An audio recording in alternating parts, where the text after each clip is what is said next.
10वीत 10 वेळा फेल झाला, पण 11व्या प्रयत्नात पठ्ठ्यानं बाजी मारली। हार न मानता पोरानं 11व्या वेळी 10वीची परीक्षा पास झाला। बापानं तर आनंदात गावभर साखर वाटली। गावकऱ्यांनी पठ्ठ्याची वाजत गाजत मिरवणूक काढली आणि जल्लोष केला।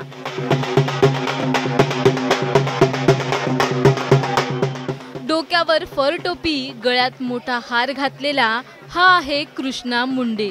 कृष्णा बीड जिल्ह्यातील परळीचा। मागील 5 वर्षांपासून तो चिकाटीनं 10वीची परीक्षा देत होता, मात्र 10ही वेळा त्याला अपयश आलं। कृष्णा आणि त्याच्या वडिलांनी चिकाटी सोडली नाही आणि 11व्या प्रयत्नात तो चांगल्या मार्कांनी पास झाला।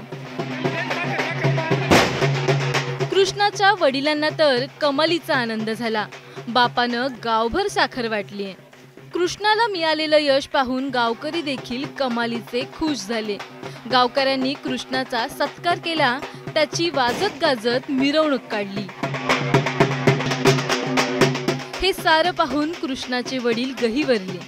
मुलाच्या यशावर वडिलांनी काय प्रतिक्रिया दिलीये पाहूया। त्याला फी भरली 11 वर्षे, 11व्या वर्षात पास झाला। विषय गेलेले होते, त्याच्या हिमतीने ते विषय काढले। शेवटला म्हणला, पप्पा मला फाशी घ्यायची वेळ आहे, पर्याय आता ह्याच्या मोहरी काही नाही, माझे विषय निघत नाहीत।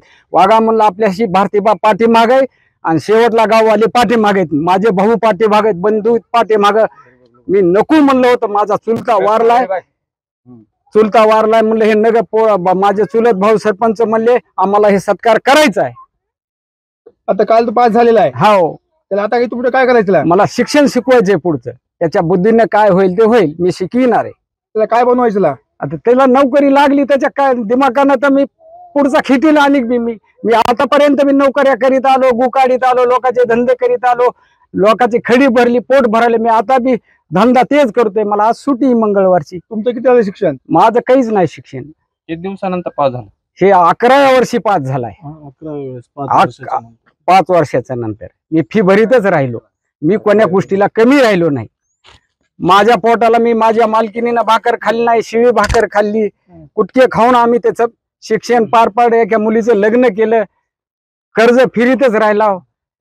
माझा मुलगा पास झाला, नातू झाला, मुलीला माझा आनंद झाला। मला गाववाले पाठीमागे आहेत, मी अनेक बी शिक्षण माझ्या एका डोळ्याचा पर्यंत जाऊस तर मी शिकेन। गावकऱ्यांचे होते, त्याचा सत्कार करायला येतं, त्याची मिरवणूक काढण्यात येतं। हो ना, कसं वाटतंय? मला चांगला आनंद वाटतंय। त्याचा सत्कार करला की जणू काय गोपीनाथरावचा सत्कार काढला असा माझा आनंद झाला।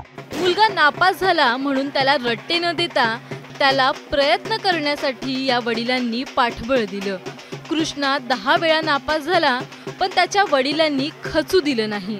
कृष्णाच्या विजयात कृष्णाच्या वडिलांचाही तेवढाच मोठा वाटा आहे। गोविंद शेळकेसह सोनी मगर, एबीपी माझा।